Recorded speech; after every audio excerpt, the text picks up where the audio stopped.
विश्ववंदनीय महाकारुणिक तथागत सम्यक संबुद्ध तथागत द्वारा उपदिष्टित शांत प्रणीत ऐसा सद्धम्म और तथागत का पवित्र पावन ऐसा भिक्खु संघ।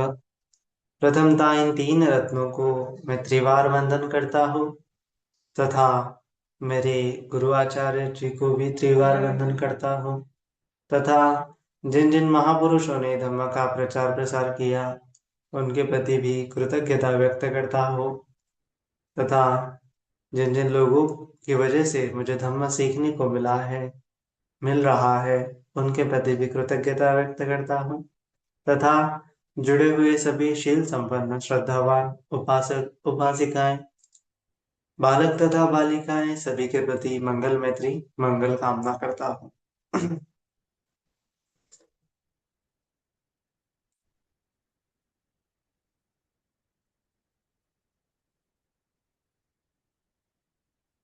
तो आज हम यहाँ पे 2 दिसंबर से 12 दिसंबर बोध गया के क्षेत्र में अ, त्रिपिटका इंटरनेशनल त्रिपिटका चैंटिंग हो रही है। तो बहुत सारे भिक्षु देश विदेशों से सभी भिक्षु जो होते हैं तो भिक्षु यहाँ पे आए हुए हैं और यहाँ पे जो बुद्ध वाणी का संगायन हो रहा है, बुद्ध वाणी का जो पठन है यहाँ पे हो रहा है ना। तो अभी क्या है कि बहुत सारे लोग हैं ऐसे कि जो बहुत सारे लोग ऐसे हैं कि आ, जो चैंटिंग है या फिर जो शुद्ध का चांट करना है उसके ऊपर या फिर उसको ज्यादा महत्व नहीं देते हैं, उसको मानते नहीं है ना। बहुत सारे लोग बोलते हैं तो ये पूजा पाठ करना, ये जप ताप करना, ये तो भगवान बुद्ध जी ने बताया ही नहीं है ना। तो पूजा पाठ करना भगवान बुद्ध जी ने बताया नहीं है ना। और ऐसी मान्यता तो ये तो ये तो हम समझ सकते हैं कि जो भगवान बुद्ध जी की शिक्षा का पालन वगैरह नहीं करते हैं, है ना, वो लोग नहीं मानते हैं तो हम समझ सकते हैं कि हाँ इनकी ऐसी मान्यता है, हो सकती है। लेकिन बहुत बार तो ऐसा होता है कि जो धर्म का आचरण कर रहे लोग हैं वह लोग भी इन चीजों को थोड़ा सा साइड में रखते हैं, इन चीजों को गौण समझते हैं या फिर कभी कभार तो इन चीजों को महत्व ही नहीं देते हैं, है ना, महत्व ही नहीं देते हैं। तो हमें समझना चाहिए, है ना, समझना चाहिए कि भगवान बुद्ध जी की जो अ, उपदेश है, भगवान बुद्ध जी ने जो बताया है, भगवान बुद्ध जी ने जो धम्म हर एक व्यक्ति को बताया है, तो वह उस व्यक्ति के चर्या के अनुसार उसको बताया है। तो अलग अलग व्यक्ति के लिए अलग अलग प्रकार से उपदेश भगवान बुद्ध जी ने किया है ना।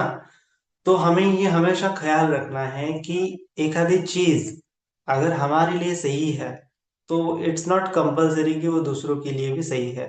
फॉर एग्जाम्पल मेडिटेशन का भी कमत था, तो हम जो कर रहे हैं हमें लाभ हो रहा है, हम दूसरों को बताते हैं, दूसरों को नहीं लाभ हो रहा है, हम बताते हैं उनको और उनको लाभ नहीं हो रहा है, तो हम समझते हैं, हम ऐसे समझते हैं कि अरे नहीं, मेरे मुझे तो लाभ हुआ है, तुम्हें भी होना ही चाहिए, तुम ये करो, नहीं ऐसा नहीं वैसा नहीं, इस प्रकार से।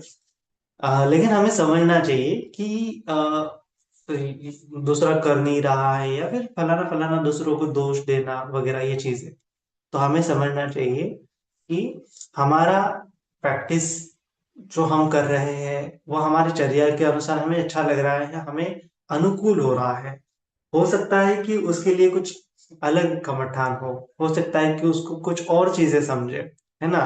जैसे कि हम उसको बोलते हैं कि नहीं तुम्हें विपස්සना करनी है, तुम्हें आनापाना करनी है, लेकिन हो सकता है कि उसको थोड़ा वो कर रहा है, आनापाना ट्राई कर रहा है, विपස්සना ट्राई कर रहा है, नहीं हो रहा है, तो हो सकता है उसके लिए मैत्री भावना का कमरठान सही हो सकता है ना। तो उसको वो दूसरा कमरठान हम क्या दे सकते हैं, दूसरी सही चीज उसको क्या बता सकते हैं, उस बारे में सोचना है ना। तो ऐसे हमें सोचना चाहिए कि हम किसी को मदद कर रहे हैं और वह उसको लाभ नहीं मिल रहा है, तो हमें और उपाय खोजने चाहिए। उसको क्या बोलते हैं, उपाय कौशल्य भी बोलते हैं। तो ये प्रज्ञा पारमिता के अंतर्गत आता है ना। जैसे बोधिसत्व होते हैं ना, तो अलग अलग उपाय कौशल्य यूज करते हैं और आ, लोगों को मदद करते हैं, है ना। एक ढंग से मदद नहीं हो रही तो दूसरे ढंग से मदद करते हैं, है ना। तो ऐसा है। तो मैं हमेशा कहता हूँ कि हमारे माइंड को हमें ऐसे रिजिड नहीं बनाना है कि हाँ यही प्रैक्टिस सही है ये गलत है ना। तो बुद्धिज्म में एटलीस्ट नहीं करना चाहिए, क्योंकि भगवान बुद्ध जी ने इतने सारे वेराइटी ऑफ आपको कमठान दिए हैं, इतने अलग अलग प्रकार से धर्म उपदेश दिया है ना। 84,000 उपदेश दिए हैं, एक उपदेश नहीं दिया है ना। एक उपदेश काफी काफी है, ऐसा नहीं कि वो काफी नहीं है, लेकिन दूसरा उपदेश भी उतना ही काफी है। और भगवान बुद्ध जी ने को इतने उपदेश देने की जरूरत क्यों पड़ी है, क्योंकि उतने प्रकार के लोग उनको मिले हैं, उनके उतने प्रकार के लोगों को उन्होंने धम्म बताया है ना। तो इसीलिए आ, एक चीज जितनी मैटर करती है, जितनी दूसरी चीज भी भगवान बुद्ध जी ने बताई है उतनी ही मैटर करती है। फर्क कितना है कि हम उसको समझ नहीं पा रहे हैं, है ना। तो हमें क्या करना है, ऐसे ओपन माइंडेड रखना है कि हाँ मैं ये साधना कर रहा हूँ, तो ठीक है इससे मुझे लाभ मिल रहा है।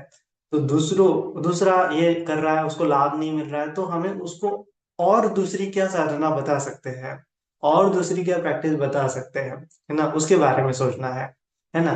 और जैसे कि हम मेडिटेशन करते हैं, तो मेडिटेशन करने वाला एक ऐसा वर्ग अभी बुद्धिज्म में जनरेट हो रहा है कि वो पूरी तरह से ये चैंटिंग करना ये गलत है ऐसा बोलते हैं, पूजा अर्चना करना ये गलत है ऐसा बोलते हैं।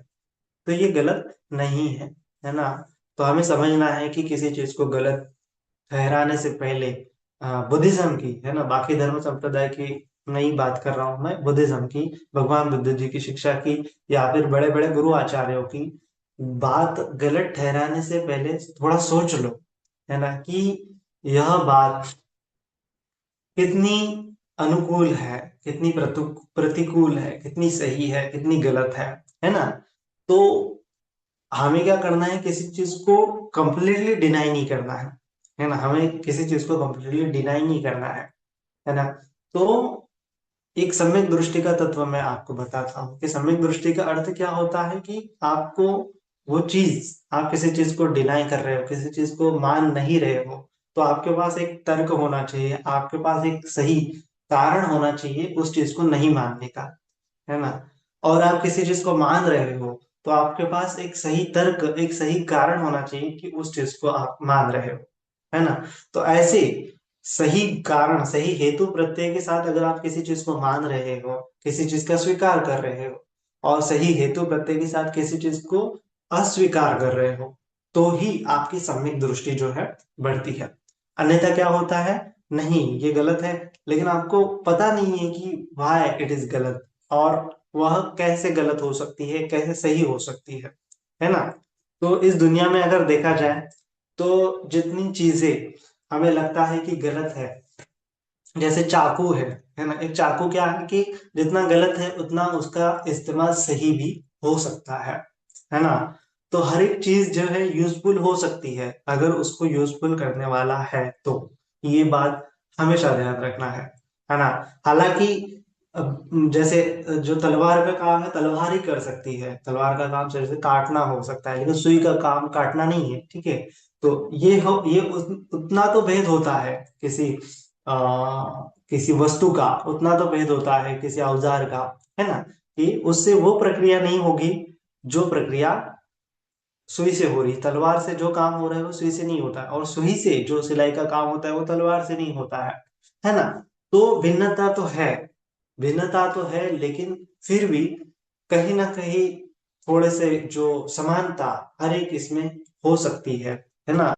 कहीं ना कहीं ऐसे काम हो सकते हैं कि जो सुई के माध्यम से भी हो सकते हैं और तलवार के माध्यम से भी हो सकते हैं, कहीं ना कहीं ऐसे काम हो सकते हैं, है ना। तो हमें सोचना है, माइंड को ऐसे सोचने के लिए लगाना है, काम को लगाना है। तो एक चीज आप गलत ठहराने से पहले आपको सोचना है कि ये किस किस जगह पे, किस किस तरीके से सही हो सकती है, कितनी कितनी मात्रा में सही हो सकती है ना। तो ये मात्रा का कंसेप्ट आप समझ जाना है।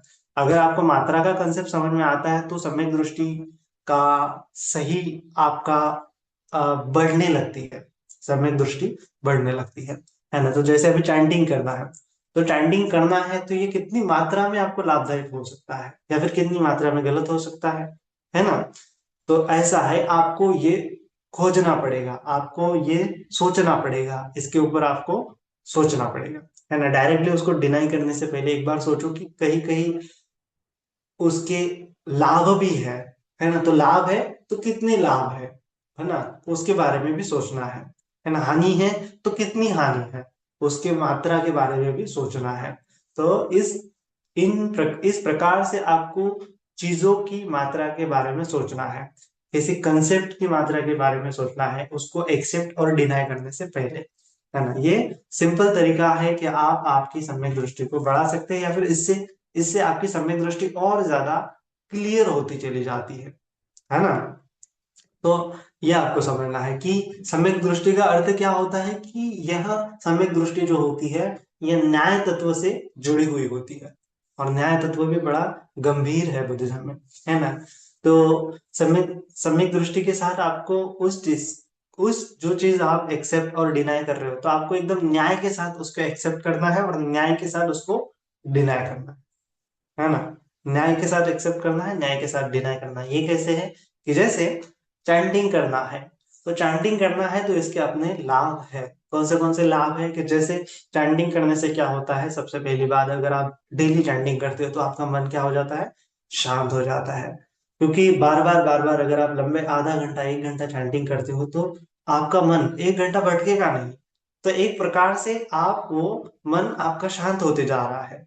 भले ही आपको दिखेगा नहीं कि जब आप बात कर रहे हो, चांट कर रहे हो, है ना, लेकिन फिर भी अगर आपने एकदम आंख बंद करते हुए, एकदम श्रद्धा के साथ, एकदम सुर के साथ, एकदम लय के साथ, है ना, उसके ऊपर अगर आपने मन समाहित करने की कोशिश की, तो वहां पे मन क्या होने लगता है, समाहित होने लगता है ना। तो ये उसका पहला लाभ है कि मन आपका समाहित होने लगता है। ये चैंटिंग का लाभ है। फिर दूसरा, चैंटिंग का लाभ ऐसा है कि उससे जब आपका मन समाहित होता है, या फिर आप जब बुद्ध वचन का पठन करते हो, तो आपको उसको वो बुद्ध वचन आपको याद होने लगते हैं, है ना, याद होने लगते हैं। तो बुद्ध वचन याद करना भी ये क्या है, बहुत बड़ी बात है, बहुत पुण्य का काम है। क्योंकि पुराने जमाने में जब पुस्तकें नहीं थी, तो बुद्ध वचन याद करते करते गुरुओं ने अपने शिष्यों को समझाया, शिष्यों ने उनके शिष्यों को समझाया। तो ऐसे गुरु शिष्य परंपरा से ये त्रिपिटक आज हमारे पास है।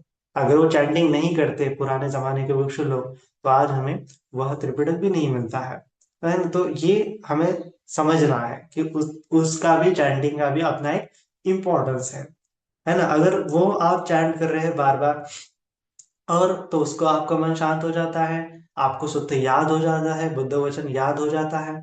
और फिर उससे एक प्रकार से, ऐसे कहते हैं बड़े बड़े गुरु आचार्य लोग, कि उससे एक तरंग फैलती है। जैसे मैत्री की चैंटिंग आप जब करते हो तो मैत्री की तरंग फैलती है।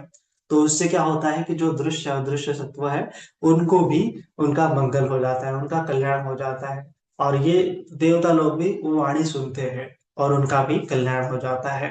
तो आप दूसरों को धम्मवाणी सुनाने के लिए एक प्रकार से एक दान कर रहे हो, है ना। तो एक दान का पुण्य भी आपका वहां पे होते जा रहा है ना। और सभी लोग एक साथ कर रहे हैं तो बहुत बहुत ही अच्छा लगता है चैंटिंग, जब सभी लोग एक साथ एक सुरी में गाते हैं, है ना। तो एकदम ऐसे मन जो है ऐसा समाहित हो जाता है ना। मुझे तो खासकर वो ढेर लोगों की चैंटिंग बहुत अच्छी लगती है।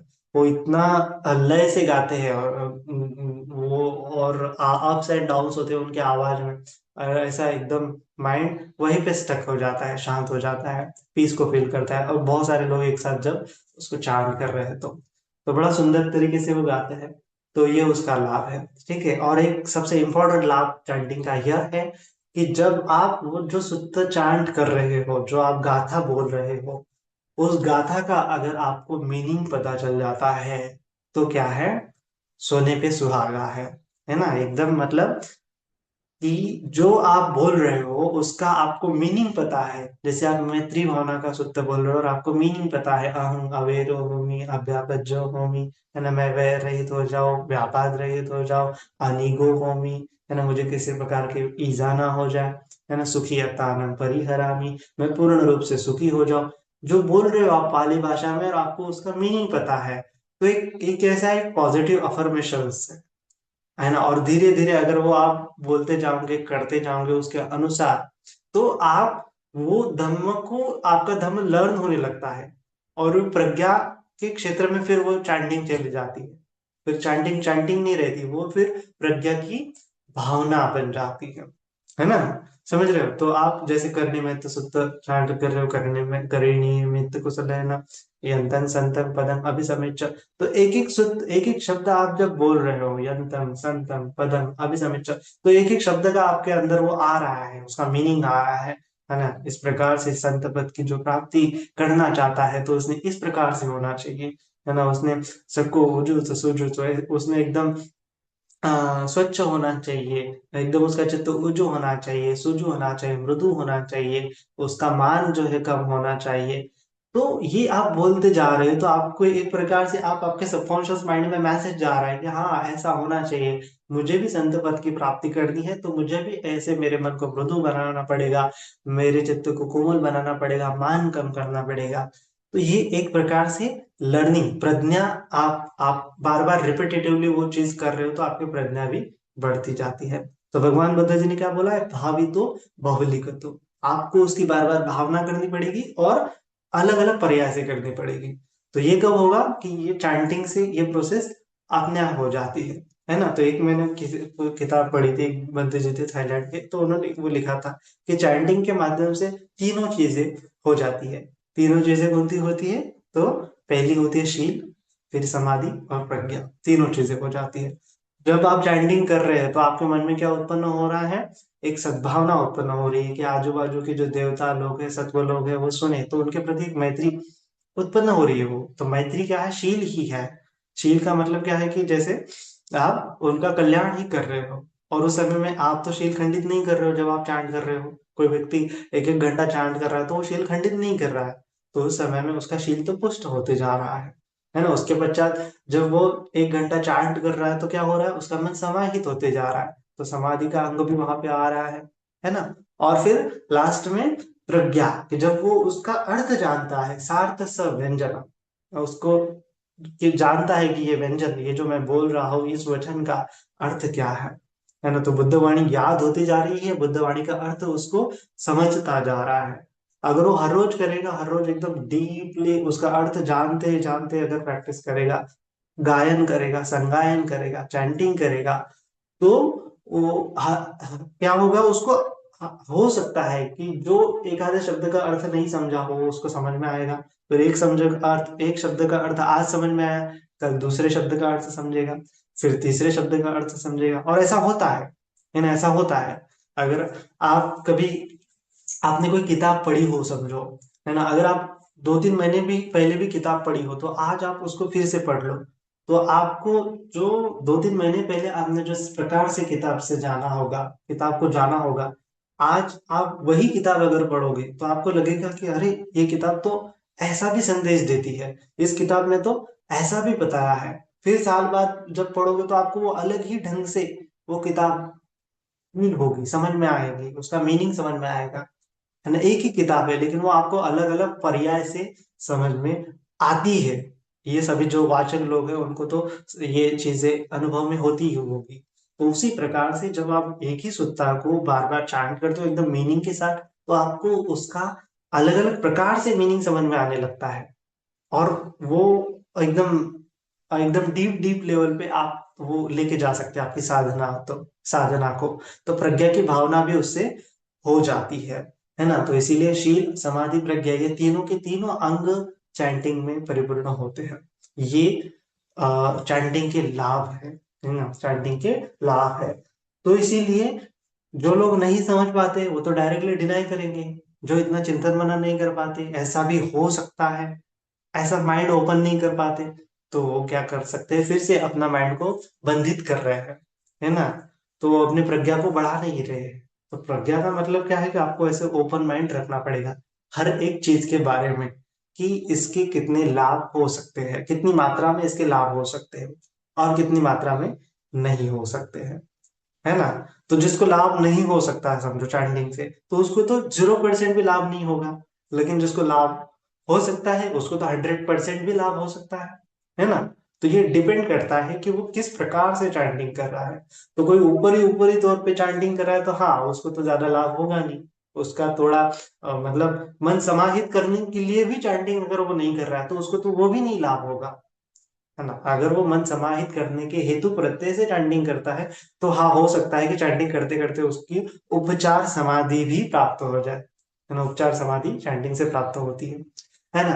तो उपचार समाधि भी प्राप्त हो सकती है, लेकिन जिसका ऐसा हेतु प्रत्यय ही नहीं है कि ये चैंटिंग करते समय वो समाधि का लाभ, जैसे फॉर एग्जाम्पल के रूप में समझेंगे कि जैसे हम स्कूल के बच्चे हर रोज वो स्कूल में जाने के पहले वो असेंबली में उनका ये होता है, हर वो कितने तारीख कितने सौ भी आ, वो इसकी चैंटिंग करते हैं, गायन बोल सकते हैं, संगायन करते हैं, लेकिन वो फील नहीं करते। जैसे बच्चे होते हैं ना वो क्या करते हैं ऊपरी ऊपरी तौर पर करते हैं और उनको वो अपने आंग पे आ जाता है, अरे ये क्यों ही कर रहा हूं मैं, तो स्किप भी कर लेते हैं बहुत बार वो अटेंडेंस का प्रोग्राम, वो असेंबली का प्रोग्राम। क्यों ऐसा हो रहा है? क्योंकि उन्होंने वो ऐसे उसमें लिप्त नहीं होते, उसमें उस मन को समाहित करने की चेष्टा नहीं करते, है ना। उनका मन वहां से भटकने की कोशिश कर, उनका मन वहां से हटने की कोशिश करता है, बच्चों के जैसा मन। तो हम भी अगर चैंटिंग कर रहे हैं तो बच्चों के जैसे कर रहे हैं समझो, अरे नहीं ये कब खत्म हो रहा है, कब खत्म हो रहा है, कब खत्म होगा, ऐसा अगर हम कर रहे हैं तो इसका मतलब क्या है कि हम उसमें अभी समग्रता नहीं आई, लिप्तता नहीं आई, एक रूपता नहीं आई। तो एक रूपता नहीं आई तो कैसे उसका लाभ मिलेगा आपको, है ना। तो ये लाभ पाने के लिए आपको उसमें एक रूपता आनी चाहिए, एक रूपता नहीं है तो कहीं पे भी 0% लाभ मिले, है ना। तो अगर कोई व्यक्ति हाँ देखेगा आपको कि आप ऐसे चैंटिंग करते हो जिसमें एक रूपता नहीं है, जस्ट आप करने के लिए कर रहे हो, तो व्यक्ति कहेगा ही आपको कि आपको चैंटिंग के माध्यम से कुछ लाभ नहीं मिलने वाला है ना। तो इसीलिए हो सकता है ऐसा कि उसका उतना आपको लाभ नहीं मिले अगर आप ऐसा करते हो तो, है ना। उसके अलावा फिर आपको दूसरा चीज करने से ज्यादा लाभ मिलता है तो वो चीज करो, अच्छी बात है, ऐसा कोई नहीं है ना। लेकिन आपको कोई चीज जो है एक्सेप्ट करने से और डिनाई करने से पहले, है ना, स्वीकार करने से और अस्वीकार करने से पहले उसका सोचना चाहिए कि ये कितनी मात्रा में गलत हो सकती है और कितनी मात्रा में सही हो सकती है। तो समझो कोई चीज है जो गलत है, जैसे चाकू है या फिर तलवार है, उसका काम क्या है कि 90% तलवार का काम जैसे 90% गलत ही है, जैसे किसी को मारना काटना वगैरह ये वो चीज, ठीक है, 90% ये गलत ही काम करती है। लेकिन तलवार कभी कभी 10% तो अच्छा काम कर सकती है, उसके बारे में तो सोचना है हमें, है ना। जैसे कि कोई व्यक्ति आपको मारने के लिए आया तो उस समय में आप क्या कर सकते हो, आपकी रक्षा कर सकते हो, उस तलवार के माध्यम से प्रोटेक्शन कर सकते हो खुद का, है ना। या फिर आप लकड़ी काट सकते हो या फिर कुछ आप स्किलफुल चीजें उससे बना सकते हो उसका यूज करते हुए। तो फिर उसका परसेंट जितनी आपकी प्रज्ञा होगी उतना उसका उसका उसका यूजफुलनेस का परसेंटेज आपका बढ़ेगा। अगर प्रज्ञा नहीं है तो वो अनयूजफुलनेस आपका होता रहेगा, है ना। तो हर एक चीज का आपका एक ये हो सकता है, लाभ हो सकता है, हानि भी हो सकती है। जैसे मैं बहुत बार तो ये कंसेप्ट ऑफ गॉड के ऊपर भी कहता हूँ कि कंसेप्ट ऑफ गॉड भी क्या है, एक प्रकार से जो लोग मानते हैं तो उनको थोड़ा बहुत साइकोलॉजिकल लेवल पे क्या होता है कि एक संतुष्टि मिलती है कि हाँ कोई ना कोई हमें सुनने वाला है। तो एक जो लोग बहुत डीप लेवल पे फंसे हुए हैं संसार में उनके लिए एक कंसेप्ट ऑफ गॉड हो सकता है कि साइकोलॉजिकल लेवल पे उनको रिलीफ दे, लेकिन उसके अलावा उनको विजडम अनलॉक करने के लिए ये कभी भी हेल्पफुल नहीं हो सकता है। तो वो गॉड के कंसेप्ट की जो उपयोगिता है वो कितनी है, केवल 10% है मुक्ति के माध्यम के लिए, मुक्ति के मार्ग के लिए। बाकी 90% वो कंसेप्ट फ्यूटाइल है, उसका कुछ होने वाला नहीं है ना। लेकिन 10% हम कह सकते हैं और किसी किसी के लिए 10% बहुत बड़ा भी हो सकता है ना।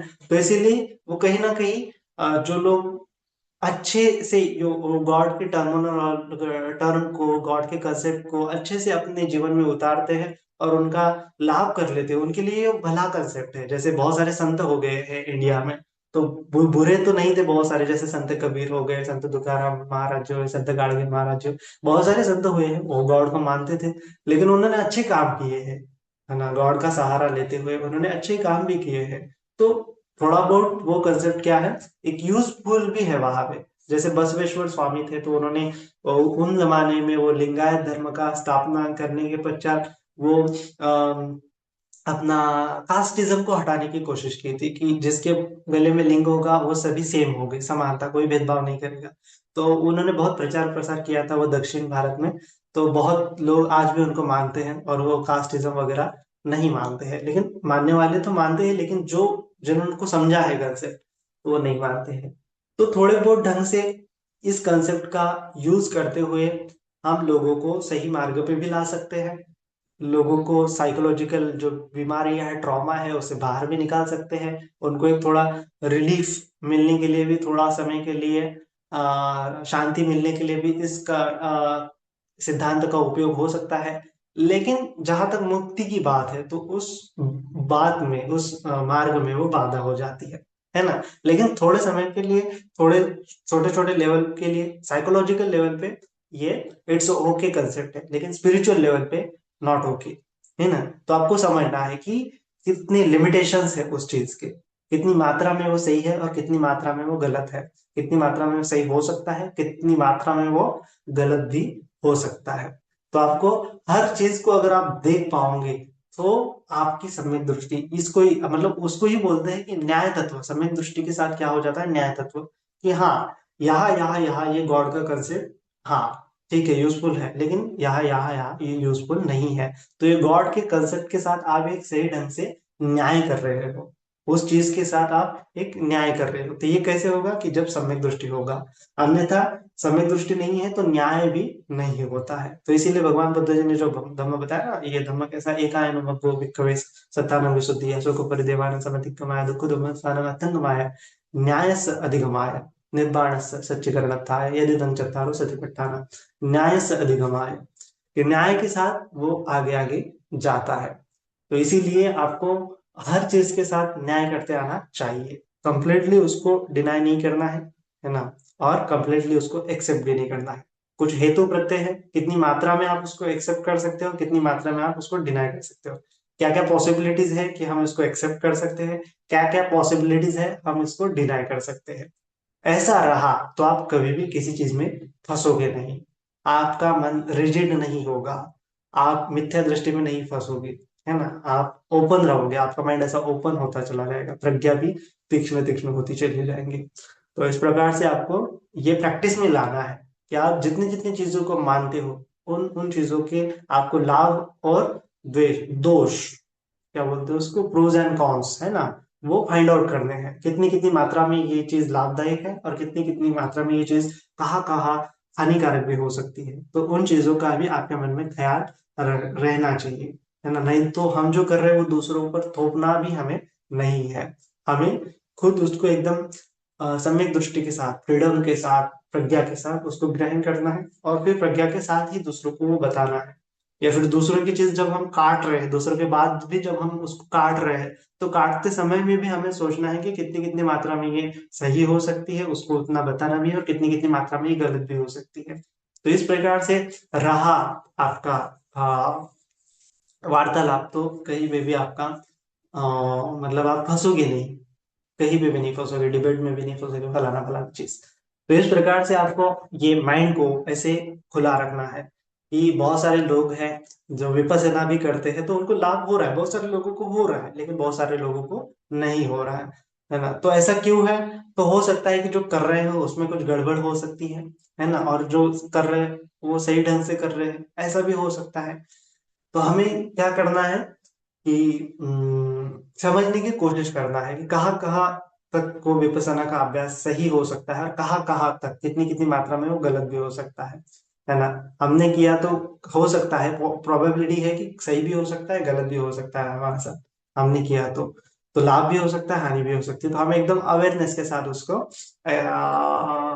ग्रहण करते समय में भी उसको अवेयरनेस के साथ ग्रहण करना है ना, मानते समय में भी अवेयरनेस के साथ मानना है, डिनाय करते समय में भी अवेयरनेस के साथ डिनाय करना है ना।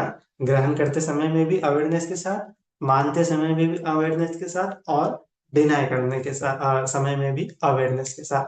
तो इस प्रकार से अगर है आपका अवेयरनेस, तो सम्यक दृष्टि ऐसे एकदम रॉकेट की तरह फास्ट होती चले जाएंगे। ठीक है, तो इस प्रकार से आपको हर चीज के बारे में ये समझना। अभी यहाँ पे उदाहरण तो मैं थोड़े से देता हूँ, लेकिन आप वो कंसेप्ट को समझना है, और उस कंसेप्ट के आधार पर आप जो जो चीज भी कर रहे हो, जो जो चीज का स्वीकार कर रहे हो, जो जो चीज का अस्वीकार कर रहे हो, उसको वो अप्लाई करना है ना। फिर आपका वो प्रॉब्लम जो है सॉर्ट आउट होता चला जाता है, या फिर वो चीज ज्यादा आपको परेशान भी नहीं कर पाएंगी, है ना। आप हमें हम भी हमेशा सोचते हैं कि ये व्यक्ति नहीं सुन रहा है, ये व्यक्ति नहीं सुन रहा है ना। तो उस पर भी हमें वो सोचना है कि हाँ, अगर इसको ऐसे ऐसे ढंग से बताया तो ये हो सकता है कि सुधर सकता है, और प्रोबेबिलिटी है कि नहीं भी सुधर सकता है। तो हमें ये दोनों प्रोबेबिलिटी के साथ जाना है। उसको ही न्याय करना बोलते हैं। नहीं तो फिर खिंचाव तनाव है तो वो रिएक्शन है, वहां पे न्याय नहीं है। लेकिन न्याय है तो वहां पे बैलेंस है ना।